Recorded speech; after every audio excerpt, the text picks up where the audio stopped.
So we're going to continue on. The first week we covered kind of general and basic questions and just an overview, and we gave you guys an informational guide for the on Facebook or whatever that came out of mentalhealth.gov, which I think is really helpful.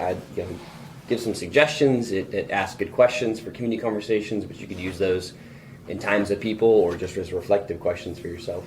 Second week, last week was about ministering to others. I think we kind of hit a little bit of a negative tone with it, maybe accidentally, as we talked about experiences of, making sure that you don't enable people and, really kind of getting to the bottom of stories and stuff. And so we really want to do this second or third class as kind of more of a positive approach to how to really counsel. We told you what to look out for, what to be careful about. And this one really want to strike a more positive tone about how to really give hope and joy to people, how to receive it yourself, how to really counsel people with those things. So we're going to work off of some of those same 5 questions we did that I posted on Facebook.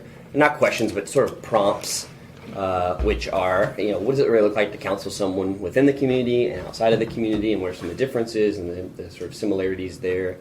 What are some good questions to ask, and how to be a really good listener, things to say, not to say, how to know when to dig deeper with people and things.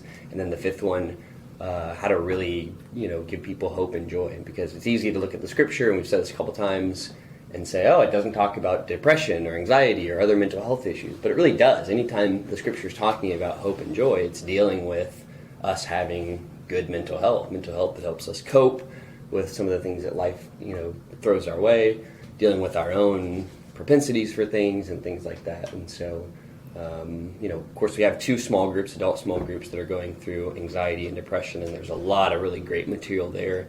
If you're interested in getting that material, you're welcome to have it. Just you can kind of, for those of you who are not already in the adult small groups and stuff, look into that, and we would be glad to give it to you. But I asked Leslie to talk today about this, and also Chelsea agreed last minute to do this because she does this kind of for her job, and so pretty exciting. But before we begin, are there any questions just kind of lingering in your mind from just whatever, or what we've talked about, or just in general? Because I'd love to frame what we're going to do today, particularly with any questions or goals and things you have. So, anything stuck there in your brain that you want to talk about? Nothing too big, but this is my first time attending this class. Same. Did I miss it? Same. Hey, Did I miss anything? Did I miss anything too big? You did. Everything that comes out of my mouth is really big. Well, I bet. I mean, it's about cope. It's about in terms of the other speakers, basically not helping us really cope with any mental issues. What's that? There's no coffee today? Yeah, there is. It's on the stage. Oh, okay. Look before you leave. No, that doesn't apply. Dang it. Sorry, he told me that he didn't have any coffee ready. I was like, wow. No, I do. Yeah, it's on the stage. Okay, cool. Sorry. No, you're fine. But Yeah, no, you're good, man. I mean, that's like my students asking me if they missed anything important. And I just say, no, we just sat around in silence the whole time. that's wow. All right, That is big. Lol.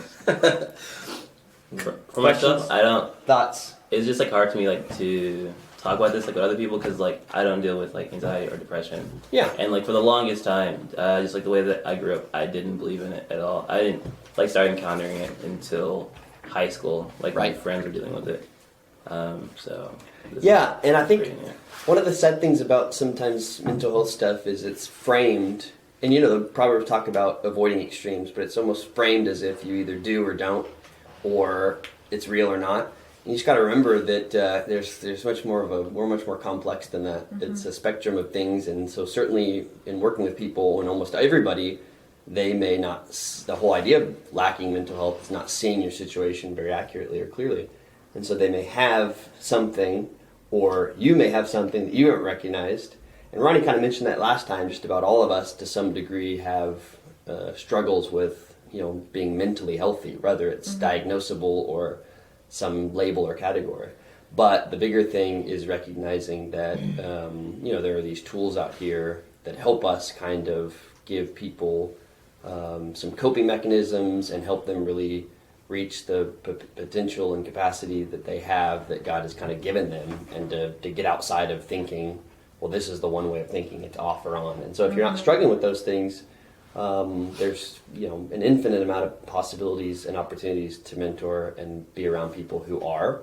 And I find that in ministry, you will sort of, as you deal and interact with more people, will question your own self sometimes. Because as you interact with people's reality, you can focus on, oh, hey, yeah, they're dealing with this and they're further along in thinking about this than even I am. Yeah, a good framework that I always try to remember is, we don't ever say, oh, I have physical health issues or I don't.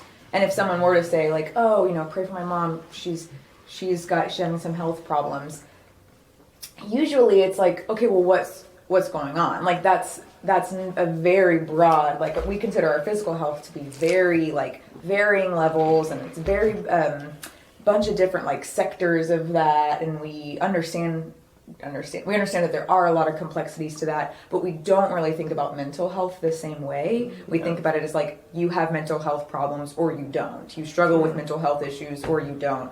Whereas we all have mental health, and it's all in different, we're stronger in various ways and we struggle in various ways, and it's, I think, like a movement that we can join in is understanding how to think about like, okay, your mental health may be here.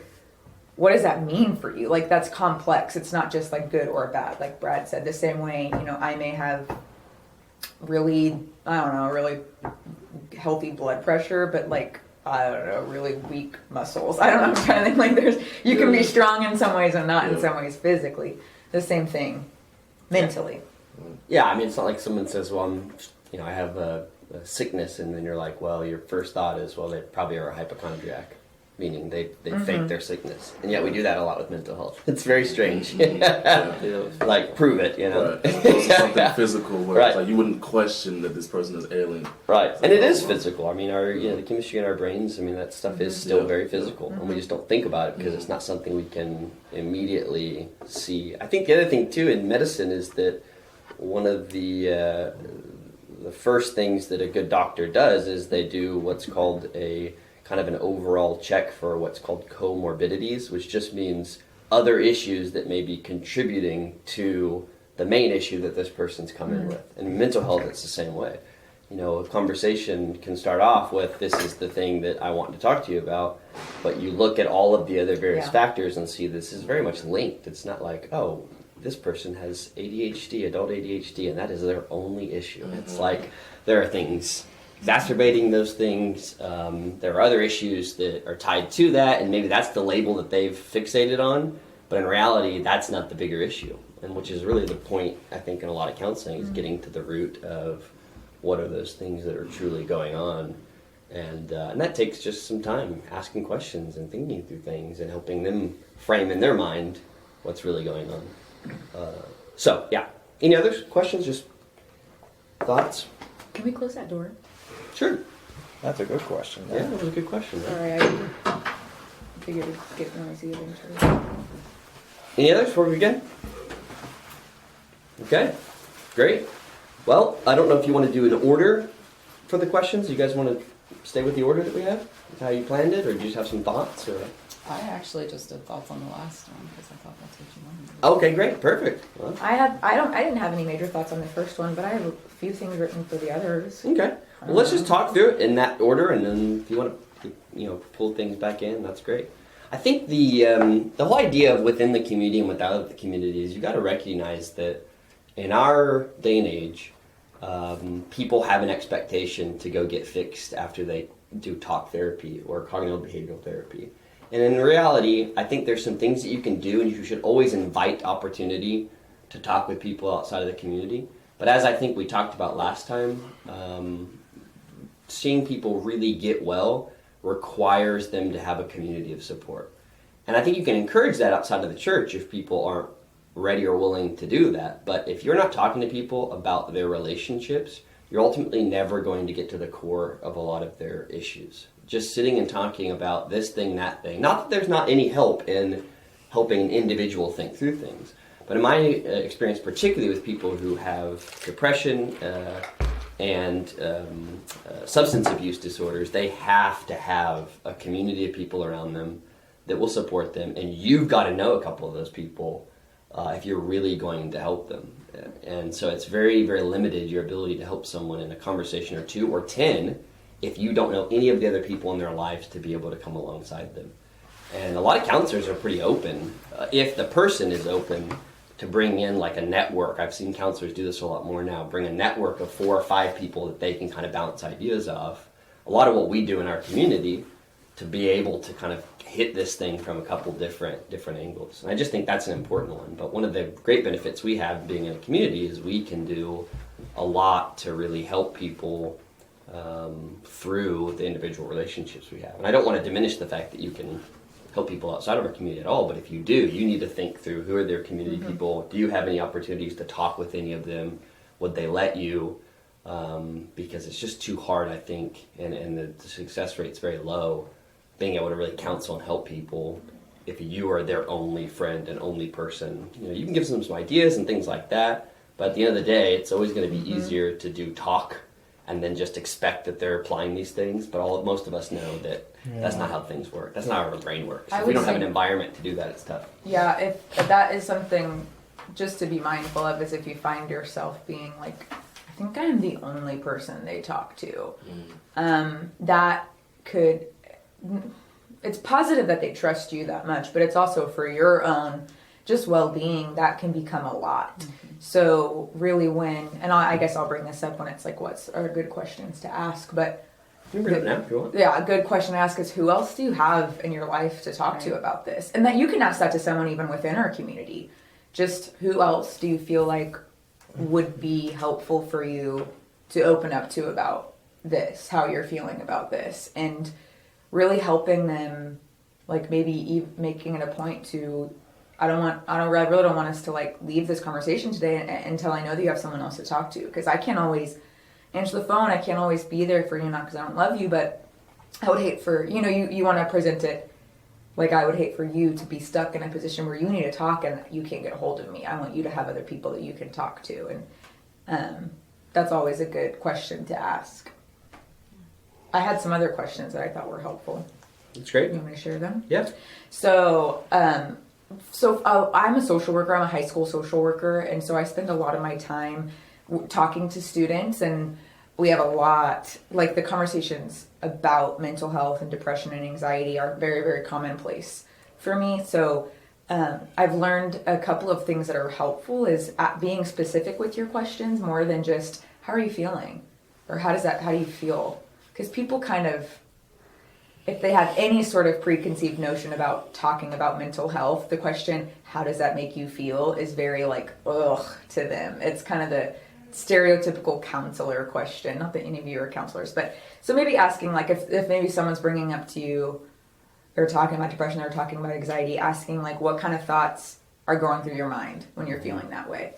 And what does that look like for you?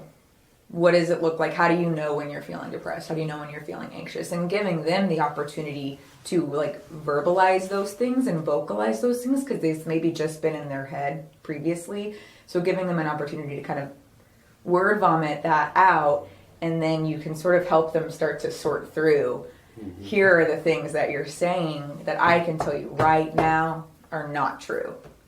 And here are the things that you're saying that, yeah, these are valid. This is a valid concern. Like this is something we can talk about. And not like you're belittling them, but you can speak to it a little easier when you give them a chance to really vocalize what is it that they're thinking when they're feeling depressed. And then asking them if they're like, are these new feelings for you? Like, can we think of a circumstance that's bringing this up for you?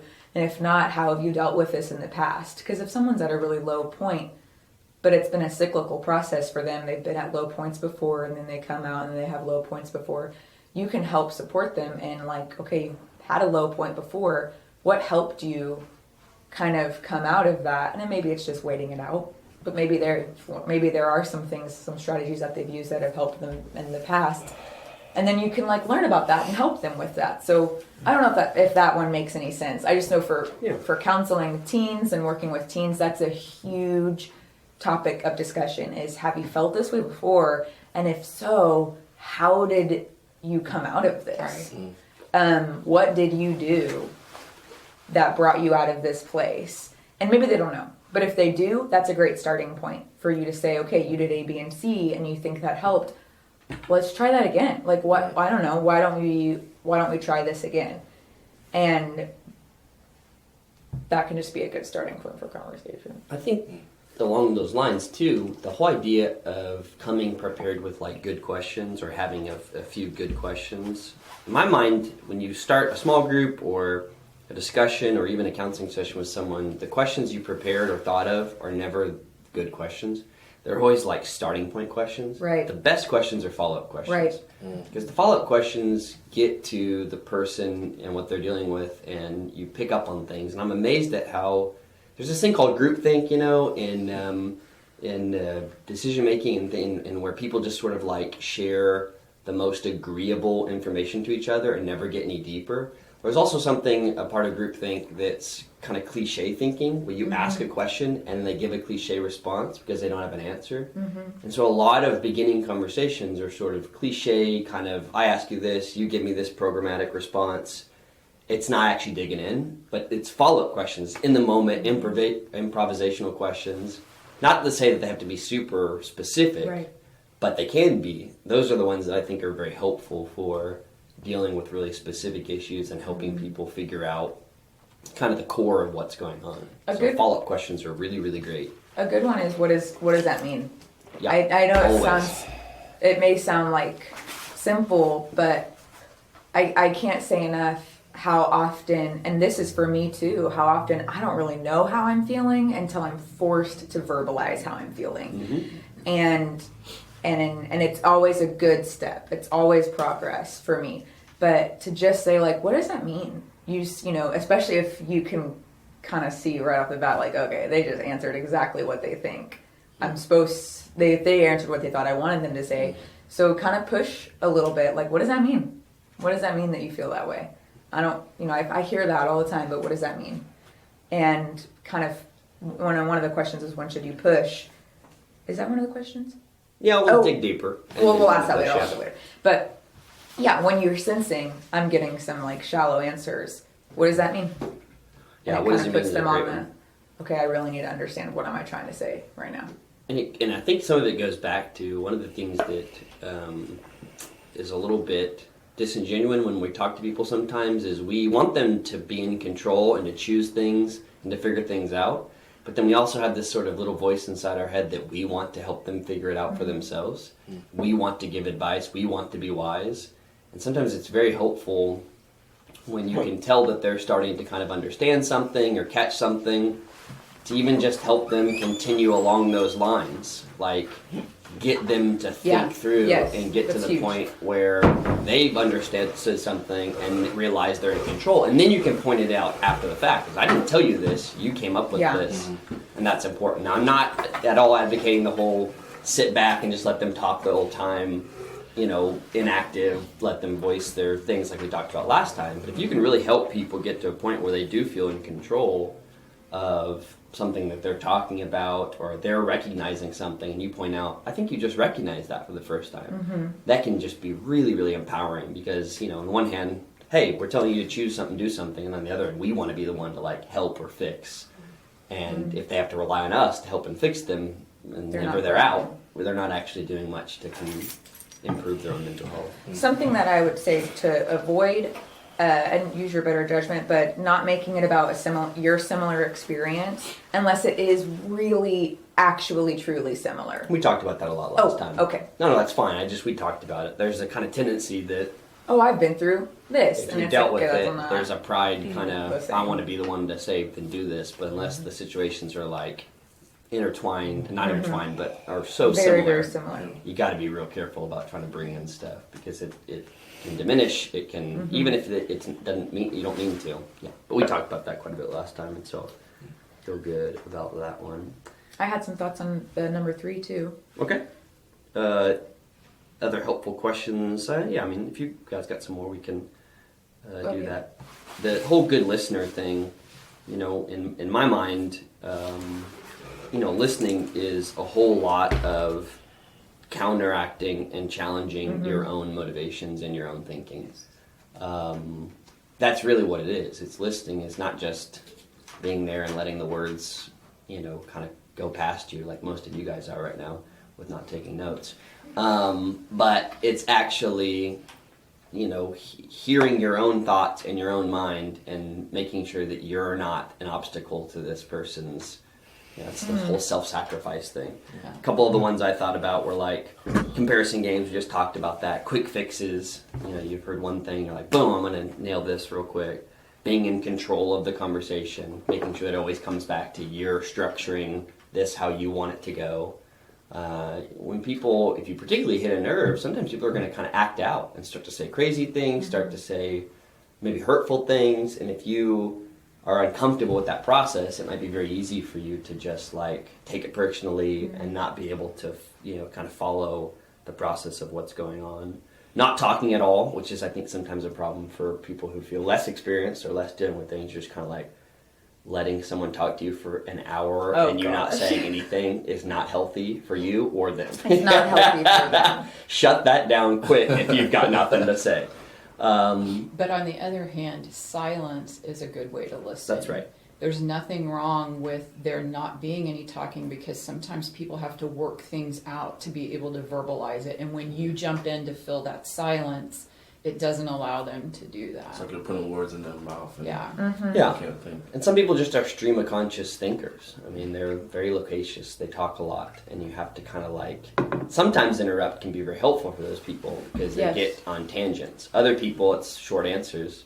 And you've got to try to kind of fill in the blanks. Yeah, People are just so strange and different. in I that. think that's a really challenging place is when it is someone who is going off on tangents and in my experience, a lot of times I'm seeing their mental health issue in action is they are, it's just them unable to control what they're saying. I can't really totally describe it, but in those circumstances, it's okay if you're comfortable to be a little bit stern and be like, okay, you're saying a lot of things, but this is what I asked. So can we stick to what we were talking about? Or why don't I think those are good things that you're talking about. Maybe we can write them down and we can talk about that another time. But like for today or for what we're meeting about, I feel like we're kind of getting all of, like I'm trying to I operate and I like to think about how would I actually say this? How would I actually word this to someone? And these are the actual words I would use. So that's why I'm saying it this way. I like to script it out in my mind because it's way less intimidating for me. But yeah, to think through, don't be afraid to be like, you're kind of getting all over the place. And it's hard for me. I don't know how to help when you're kind of all over the place. So Yeah. And being... go. just no, that was my point. I was going to say, being honest with your observations is great. I mean, even when you're saying something like, this is really overwhelming to me right now. I really need to stop and kind of think about it and help you figure it out. Making those kinds of really honest observations 15 minutes in is a lot more helpful than suffering through another 30 minutes and in 45 minutes just exploding with, okay, let's just not talk about this and doing it in a passive way. It's really okay just to be kind of honest with or people look, about, church is about to start, let's put this, let's table this, and let's get some time together this week. Rather than you being pulled to the, sitting in the parking lot for an hour and a half during church listening to someone talk. Sometimes that's what they need. Right. Using your better judgment, sometimes it's not at all what they need. They're getting that attention when it's not what is best. Yeah. So that third one is the warning signs about when to kind of dig deeper and talk through things. You said you had some thoughts on that. Yeah. Is that okay? Am I talking too much? No. Okay. So I think if it's a recurring topic, like I'm thinking someone in your core, one of your roommates, a close friend, it's a recurring topic and they've not done, you can't see or they're not communicating that they've really done anything about it. Because I specify that because let's say they're seeing a counselor or they're in a really tough circumstance. That's just gonna be their deal for a while. For me, anything for probably the next year, 2 years, anytime I'm gonna sit down with someone and have a conversation about how I'm doing, it's gonna be about my mom, and I'm not gonna be doing that great. That's just it. That's just gonna be my deal for a while. So my friends would know, oh my gosh, I'm gonna be worried about her. You just know it's just the season that she's in. But when you're kind of observing and you're like, look, this is ongoing. I can't see that it's a circumstance. I can't see that they've even like thought about talking to a counselor about it or anything. It might be a time to like, look, this has been a deal for a while for you, but maybe you should do something. Maybe we should talk to a counselor. Like, let's talk to Brad, let's talk to Leslie, let's find someone that you could talk to. Or like, this is maybe a little too, I don't know, like social worky.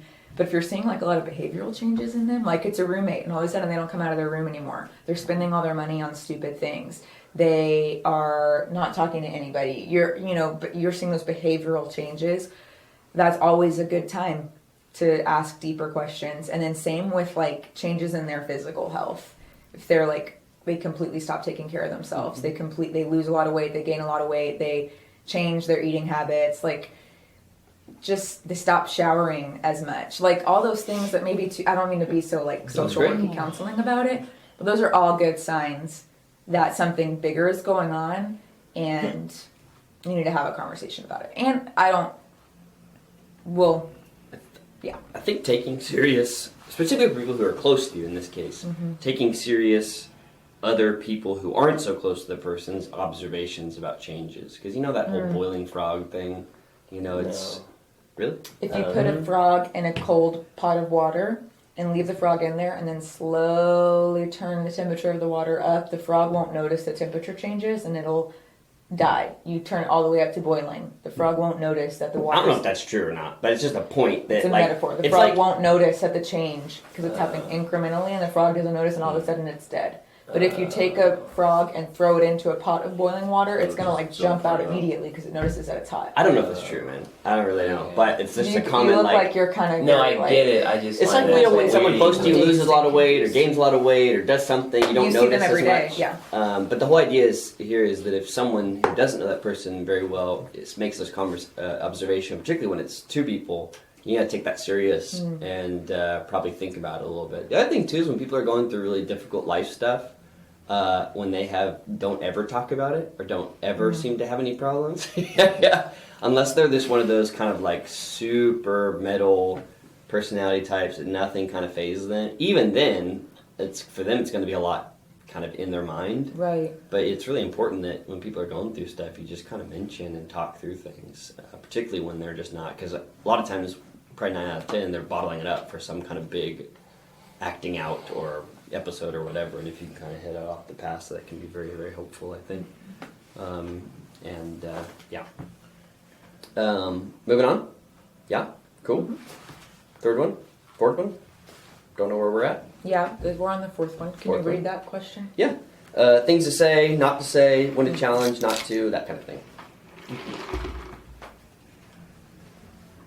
I like the axiom. I think it's called axiom, where you can always say more, louder, later. And sometimes that can be really meaningful to someone, is if you text them, call them later and say, I've been thinking a lot about what we talked about. And these things have come to my mind. That can really mean a lot to someone, to know that you were even thinking about it beyond your conversation with them. That helps in a lot of ways because, number one, it takes the pressure off of you to know what to say right away. You don't have to know what to say right away. And it helps them feel loved and valuable to you if it's important enough for you to think about calling them a few days later and saying, because even so, like, maybe someone dumps a lot on you. Go get advice. You always have time. That's one of the things that I've learned in my practice is if it's a big emergency, I know what to do. I need to call 911. I need to get this kid somewhere right now safely. I need to call CPS. There's no wiggle room. But 9 times out of 10, it's not that big of an emergency, which means, okay, I can chill out. I have time to figure out how should I respond to this. So you guys are in the same boat. You know, if it's an emergency, well, we don't really need to get into that, but most of the time it's not going to be an emergency. Right. They just have a lot going on and you may not know how to respond. So you always have time. You always have the option to say, I don't know what to say. I don't know how to help you, but I want to. So is it okay with you if I think I could get really good advice, or I think there's someone else, maybe we could go together and talk to someone else. And then I maybe can have more ways to help you. Like, that's totally fine for you to say. You don't have to have an answer for them. Yeah, I would say that I would, as a personal rule of thumb, not plan on talking to anybody about a counseling issue unless you're not willing and ready to follow up with them at least twice after. Because too many of us, we want to have one conversation, and from our perspective, we think it's settled, done with, we fixed it, because we're not experiencing the same thing they're experiencing. And so it's that one time and done. But that's what I try to do in my personal time with people, is if I don't have the ability to talk with them 2 or 3 times as a follow-up for counseling stuff, I'm probably going to direct them to someone else, and it might be in that first conversation, directing them to, hey, I think you need to talk to this person or that person. But, that things just don't get resolved in a conversation. It's very, very rare, unless someone was already prepped for it and they have a lot of other people talking to them. Right. And then maybe your conversation shed a lot of light on it, which is okay, but generally speaking, you still need to know that the next time you follow up with them, and it seems like it was resolved. But unless you're willing to do a couple of conversations with someone, you probably ought not be that point person. That's not a really responsible use of counseling. And I don't mean to I don't think that most of you would be the point person for someone. Most of your role is going to be, let's find someone that you can talk. That would even be, my role here at the church. Yeah, I'm a social worker. I'm not our church's social worker. So my response to people is, who else can I get you to talk to about this? Whatever. But something else I think is helpful to say is just tell them it's okay that you're feeling this way. It's okay. It's normal. A lot of people struggle with this depending on their background. Like Tyrus said, this may not ever have been something they recognized in themselves. My parents, I can't tell you how many times they prayed over me for my anxiety, and it wasn't until I was 24 years old that I was like, maybe I have an issue. Finally, it's not something I need to just pray about forever and ever. Prayer's nothing wrong with prayer, but they may never have even recognized that this is an okay way of feeling. And so to just say it's okay, and it's not a sin that you're feeling depressed and anxious, and it's not because your faith is weak. I think in the Christian community, we internalize a lot of that, and we assume I'm not believing in God enough. I'm not trusting in God enough. I don't know enough about God's character. I don't have enough of the Holy Spirit in my heart, in my mind. This is why I'm struggling with this so much. This is why I can't seem to shake this. These are all things that I've believed about my own anxiety, and so I speak from experience when I say that. And to really tell someone this isn't a sin, and this isn't because your faith is weak. Yeah. Well, and I think especially if you're talking to someone who's gotten to the point where they're they've talked to a doctor or maybe going to get on medication for this, to really say this is a chemical thing in your brain. And this is just a way you're simply addressing a chemical issue in your brain. That's okay. Maybe they've not gotten to that point, but it's still okay to reassure them. God's not ashamed of your sadness, and he's not ashamed of your worry. Yeah.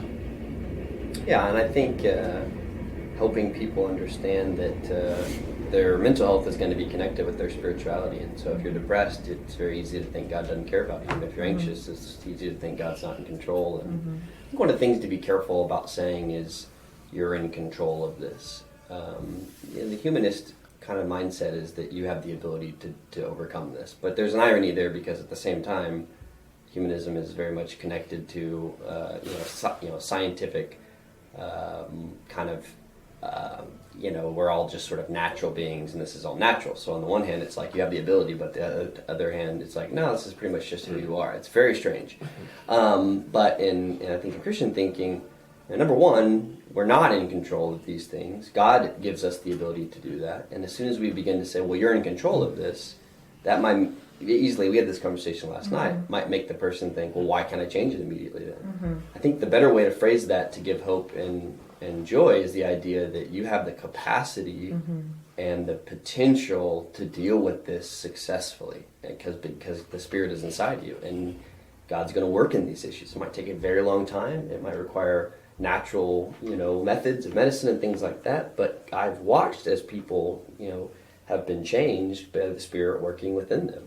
Even people changed, the Spirit's not working within them can make certainly natural and gradual changes, but certainly in my mind, the most radical and dramatic changes are the ones that the Spirit of God does inside people. And so just being careful not to say things like, well, you're in control of this, you can do this, that kind of thing. It's like, yeah, well, no, maybe I can't. Maybe that's going to make them feel even worse about the situation they're in.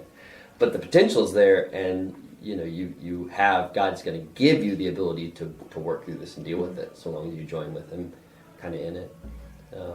So I think that's a big one. There's so many specific things to say. We talk about this a lot of our deals. With anxiety, we talked about this last week about helping someone understand the difference between truth and reality. That your feelings are real, but they're not the truth. And that's okay to have the feelings because they're real. It's like, I can't eat Mexican food. It's a terrible illustration. There we go. I can't eat Mexican food without having a Coke. It's just, I know. I just can't do it. But, I know that's real for me, that I have to have that connection, but it's not true that you, can't eat Mexican food without a Coke. And other people seem to be able to do it pretty successfully. But in my mind, those things are associated.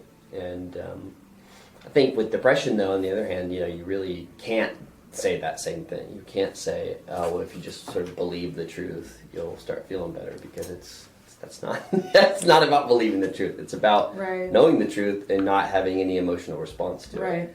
And so that's just a very different thing. It is very different.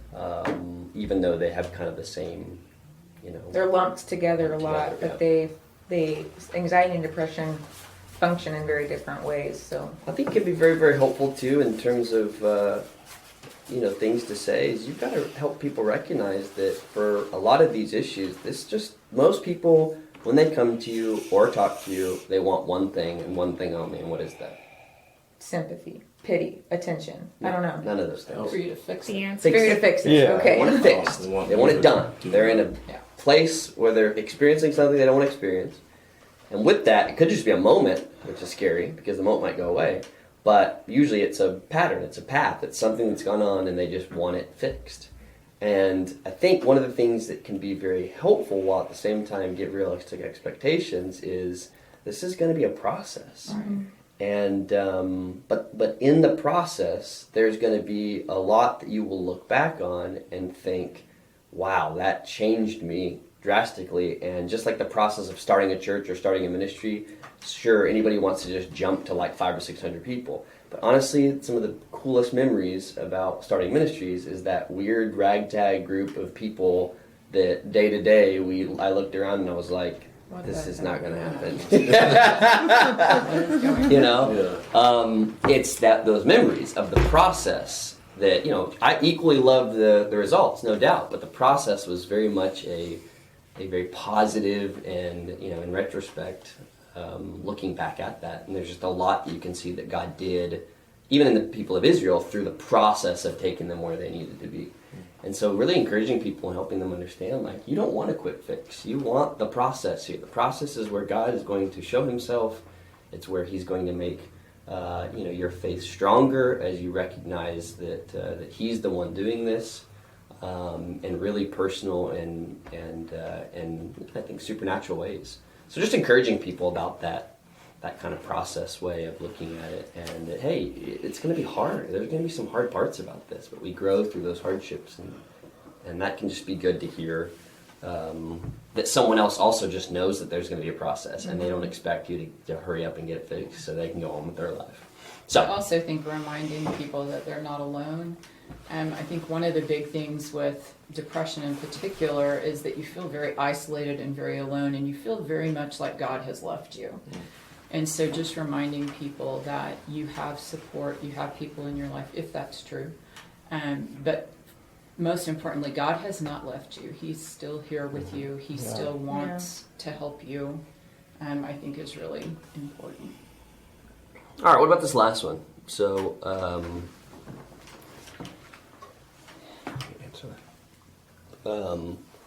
about really giving people hope and joy. Actually, you know what? I want to read a psalm. Oh my gosh, I didn't leave me a key. So let's do Psalm 18.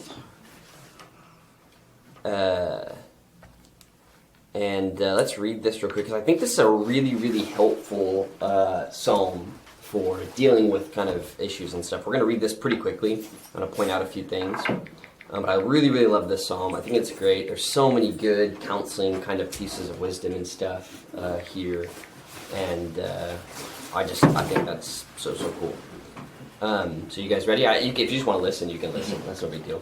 So, I love you, Lord, my strength. The Lord is my rock, my fortress, and my deliverer. My God is my rock, in whom I take refuge, my shield and the horn of my salvation, my stronghold. I called to the Lord, who is worthy of... Is this right? This isn't right. It's Proverbs 18. Is it Proverbs 18? No, it's Psalm 18. Oh, yeah. Okay. I'm sorry. I think following I'm reading along. it in NIV, and I think I normally read it. No, it definitely is Proverbs 18. Wait. That you want Looks to to me read. like- Yes, that I want to read. Yeah. I'm at Psalm 18. Yeah, right no, now. definitely That's what Proverbs. you're- Sorry, I was reading that and I'm like, this is definitely not right. All right, yep. Here we go. Got a little distracted. Sorry. Okay. An unfriendly person pursues selfish ends, and against all sound judgment starts quarrels. Fools find no pleasure in understanding, but delight in airing their own opinions. When wickedness comes, so does contempt, and with shame comes reproach. The words of the mouth are deep waters, but the fountain of wisdom is a rushing stream. I love that imagery in particular because it's like people can talk and talk and talk and talk and talk, and you can just get stuck in the depths. But wisdom is actually a stream. It's rushing, it's moving, it's beautiful, it's actually accomplishing what it needs to accomplish. I just like that image. And in counseling, the right word, the right, phrase, statement that's really spirit-led is so much better than hundreds of hours of just talking words and going back and forth with people. It's not good to be partial to the wicked and so deprive the innocent of justice. The lips of fools bring them strife, and their mouths invite a beating. The mouths of fools are their undoing, and their lips are a snare to their very lives. The words of gossip are like choice morsels. They go down to the inmost parts. One who is slack in his work is a brother to one who destroys. The name of the Lord is a fortified tower. The righteous run to it and are safe. The wealth of the rich is their fortified city. They imagine a wall too high to scale. Before a downfall, the heart is haughty, but humility comes before honor. To answer before listening, that is folly and shame. The human spirit can endure in sickness, but a crushed spirit who can bear? The heart of discerning acquires knowledge, for the ears of the wise seek it out. A gift opens the way and ushers the giver into the presence of the great. In a lawsuit, the first to speak seems right until someone comes forward and cross-examines. We talked about that a lot last week, about really kind of understanding situations. Casting the lot settles disputes and keeps strong opponents apart. A brother wronged is more unyielding than a fortified city. Disputes are like the barred gates of a citadel. And this is where this last part I think I like the best, but all of this can be very, very helpful if you just digest it some and probably read it in the message. From the fruit of their mouth as a person's stomach is filled, with the harvest of their lips they are satisfied. The tongue has the power of life and death, and those who love it will eat its fruit. He who finds a wife finds what is good and receives favor from the Lord. Yes. The poor plead for mercy, but the rich answer harshly. And one who has unreliable friends soon comes to ruin, but there is a friend who sticks closer than a brother. I just realized that reading that out loud is not that helpful. It's one of those you have to go back and really try to understand. Some people were like, waste of our time. how does that have anything to do with counseling? Okay, first, did you actually mean to go to Proverbs 18? Yeah. Because I was at Psalm 18 and Oh, you I was were. following I was along too. with what you're... Yeah, and I was too, and then I was like, this is wrong. Then you told us to go to... Yeah. Yeah, what a real, that was a real roller coaster. Yeah, And I got I'm sorry about completely that. lost. Yeah, oh god, it's totally my fault. Leslie, would take it away since I'm banned from speaking now. Yeah, I'm just curious if you guys have any thoughts on why we hesitate a lot of times to offer hope to people. I feel like if, like for me personally, is like if I'm with somebody and it feels like the hope I have to offer is often not genuine because I've not been there. I don't know like what the end result hope, that we're like looking towards. I don't know what that looks like, so I don't know exactly how to offer that. It's like, because it's like I'm trying to give somebody a hope, and it's at the end that comes at the end. For the joy that comes at the end of a situation that like I've not been in, I don't know how this is gonna go. So I think it comes from my own uncertainty with what's going on. I think for me, it's like when I'm offering that hope to a person, like you, what's your name? Margo. Like what she alluded to, like the gravity of the situation that they're going through, not knowing how much that is for that person. It would seem like the onus of like my words is like telling them, oh, okay, no, it'll be, things will be fine, da da da. But it's almost like I would be afraid of giving false hope, or like I'm afraid that I understand what I'm doing for them, but I'm afraid that they would think that, oh, well, you told me that things would be fine, or da da da da. Especially if you're the only person that they're getting that from, then it just becomes a conundrum of an issue. Yeah. So like for me, I have a tendency to be, not all the time, but there are times where it's like, I don't want to give them this misguided expectation. Empty hope. Or Empty hope. Promises. Yeah, and so I think that's really important in offering hope to people, is that you understand that offering hope is not promising them a certain outcome. Hope is given regardless of what circumstances are and what outcomes are. And we see that all throughout the Bible, that people that are suffering, people that are persecuted, are pointed back to a true hope, not a promised outcome. Like, it's never said, oh, that suffering is going to be taken away from you. That's where your hope is. That's not what it is. I think it can also really feel like we're just offering platitudes to people, like just a quick, oh, it'll be okay, or whatever. But when we offer hope, we're offering something that we truly believe, that the Bible has firmly stated. That's what we're trying to do, is to point them back to what the truth is. That's what hope really is. Faith is being sure of what we hope for and certain of what we do not see. And that's out of Hebrews 11:1. I would also say, in offering hope to people, that depression and anxiety, in my experience, are almost always, there's some specific lie associated with that. And so a person, when they become depressed or when they become anxious, there is a lie that will occur over and over again as they're in that. And so helping them find hope for that particular lie is really important. For instance, somebody who's close to me, whenever they're depressed, it's always they go back to the past mistakes they've made and believe they're not forgiven. And that rolls over and over and over in their mind. And so being able to offer hope for what the scripture says is true about we are forgiven and our past is redeemed and is wiped away is important. Can I say one thing with that? Yeah. I think one of the go-to scriptures, which is a platitude, but it's one that you have to kind of assign people and yourself to go and try to believe. And that's just that Romans 8:28, that God works all things for the good of those who love him. Not because he's paying favoritism, but because he can only work out those good things for people who ultimately love him. Because if you don't love him, you're not going to obey him, you're not going to follow him, you're not going to trust him. So there's no way for him to have control over what it is you do. And I think that passage is one that you have to just kind of assign people to go, like, try to go back and think about situations where he did that. Try to believe this, because if you can believe this and really internalize it, it makes all the difference for being able to suffer and go through what you go through now. Because if it's truly just something that we need to get rid of and is, I got to do something to fix it, it puts a lot of stress on you. One of the biggest things that gave me hope with depression was when someone just told me, you try to make these decisions, you try to figure out what's wrong with your depression, but ultimately your depression is just something that's going to come on you and go off you, and you have no control over it. And in those moments, it was very, very helpful for me. I remember the first couple times to just be like, all right, this sucks. It's not great. It's painful. But I trust that God's going to work good out of it, and I'm just not going to sit here and try to make big decisions or think about how terrible things are. It was just really relieving.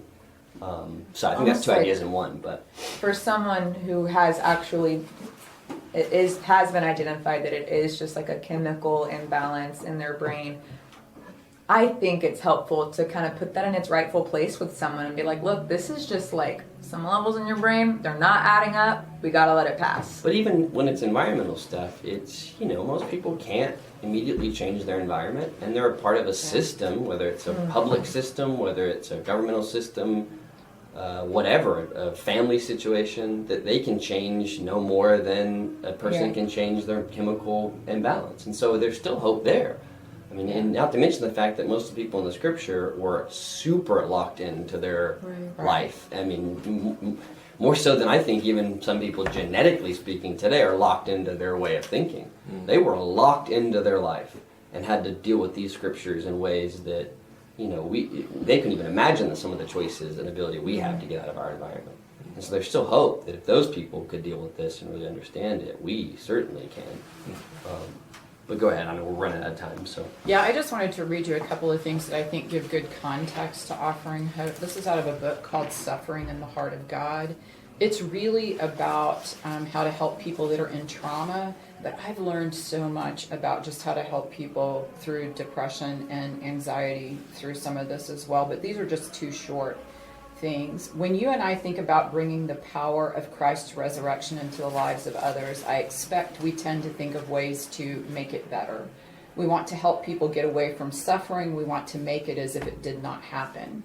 However, when we look at the resurrected Christ, what do we see? Scars.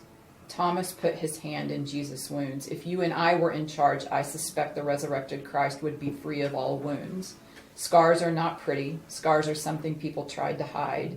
Christ will endure for all eternity. The victory of Jesus Christ, his kingdom and his glory come by way of the scars, by weakness, by suffering. Do you hear the hope in that for people? And then the other one is about us hoping for people. Often we think we need techniques, programs, plans are the right words, and those things can be helpful. However, people do not just need knowledge about the character of God, but the actual demonstration of it in the flesh, in you. They will know this truth, his love, his mercy, and his grace, as we sit with them and live with them. They will know of his infinite grace and patience as those qualities are evidenced in you. People who have been abused have been saturated with evil, lies, manipulation, humiliation, and rage. Oh, how they need to sit with the loving and truthful character of the Father in you. They do not just need to hear about it, they need to experience it in you. People who are depressed do not need statements about hope. They need you to hope for them when they can't lift their head. And so I think that gives a little bit of context to us giving hope to people. And certainly, we have hope to offer them. We believe what Scripture says. And so just one example of that, I'll give you one that I use myself quite a bit because I struggle with depression and anxiety. And it's Psalms 23. It's so old school. But the imagery in it is so amazingly calming. The Lord is my shepherd, I don't need a thing. He makes me lie down in green pastures. He leads me beside quiet waters. He refreshes my soul. That's what I want more than anything in times of depression and anxiety is I just want to be refreshed and to be reminded that that comes from the Lord. He guides me along the right paths for his name's sake, even though I walk through the darkest valley. And depression and anxiety feels like the darkest valley. I will fear no evil, for you are with me. Again, you're not alone. Your rod and your staff, they comfort me. You prepare a table before me in the presence of my enemies. You anoint my head with oil, my cup overflows. Surely your goodness and love will follow me all the days of my life, and I will dwell in the house of the Lord forever. And so then there's that hope of eternity again. So it provides, I feel like the Psalm 23 provides hope in the present, but it also provides hope for the future. And I've got a ton of scriptures that I think really speak hope. If you're interested, Will you I'll be mention them on happy the to audio? share it with you. Just the scripture references? Yes. Yes. Romans 8:37-39. Romans 15:13 is a good scripture to pray with people. Hebrews 13:5-8. Hebrews 4:15-16. Revelation 21, 3 through 5. Yeah, I mean, if you go to one book in the Bible that talks more about hope than the others, it's going to be Romans, which is really an interesting book anyway, because too many Christians have talked about it as like the Christian theology book, and it certainly has theology, but more than any other book, it talks about how to deal with some of life's major problems in the context of a corrupt society. And we're actually going to do it probably for our sermon series on politics next semester, so we should be talking about hope some there too. Can you please repeat the ones for Romans? I just pulled a few out. I've actually got a lot in Hello. Romans. I didn't even read all of them. And Yeah, I could meet.